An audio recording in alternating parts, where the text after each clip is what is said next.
wasu daga ciki suna yawan complain cewa wayoyinsu na cika, files nasu na cika, ba su san ta aka abin yake cika ba, domin ba su ɗaura masa application mai nauyi ko kuma wasu bidiyoyi ba, amma sai su ga kan wayan nasu ya cika sosai. To dalili dai baya wuce biyu. Na farko, ko ka ɗaura masa wani abin da ya fi ƙarfinsa. Na biyu kuma, ko ka fi downloading, wato akwai inda ake downloading na bidiyoyi daga WhatsApp. Ana downloading da kansa zai downloading na bidiyoyi zuwa cikin wayarka. Kuma ba za ka gan su ba, ko files ko video ko music. So ga hanyar da zaka bi domin ka magance wannan matsala. Hanyar da zaka bi ka magance wannan matsala hanya ce guda ɗaya. Na farko, ka je ka shiga cikin files, ba setting ba, files zaka shiga. Na farko bayan ka shiga files kamar haka, so sai ka shiga large files. A cikin files ɗin da ka shiga, sai ka shiga large files.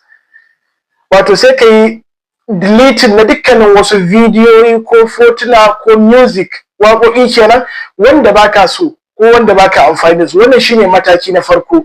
Wanda baka amfani da shi daga cikin bidiyoyin ko wanda baka so, dukka goge su daga cikin large files kenan. Mataki na biyu shine ka je WhatsApp. Bayan ka shiga WhatsApp, sai ka shiga setting. A cikin WhatsApp din akwai setting, duka a cikin wannan zaka yi su a cikin files din naka. A cikin files ka nemi inda WhatsApp yake, ka shiga cikin WhatsApp, sai ka shiga setting. Bayan ka shiga setting, sai ka shiga storage.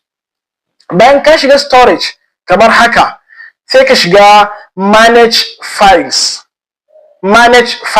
Bayan ka shiga, a ciki za ka kalli wasu bidiyoyi da WhatsApp ta yi maka downloading. Ko da a ce kai baka yi ba, kana shiga saboda ka sa shi a auto, wato dukkanin wani files idan ya zo zai downloading da kansa. So a nan za ka kalle su. Shi yasa za ka neme su ka rasa. In ka shiga na wajen za ka samu bidiyoyi, fotuna da sauran music da sauransu. In ka shiga sai ka goge dukkanin wasu abubuwa da ka gani wanda baka so. Amma ka tabbatar da cewa ka shiga ka bincika baka da buƙatar wannan abu, sai ka goge shi. So daga nan, idan kana buƙatar wasu abubuwa a ciki kuma kana son ka sake ragewa, idan ya kama daga hoto, bidiyo da sauransu, sai ka ɗauke su, ka ɗauki waɗannan fotuna ka kai su wato Google Drive ko kuma Google Photo. Akwai inda ake kai fotuna, ake ɓoye su a cikin Google. Za mu yi bidiyo akan yadda ake kai su in Allah ya yarda. Wannan dai shine hanyar da zaka bi domin ka rage wannan overspace ko kuma wannan abubuwan da suka cushe a cikin wayarka.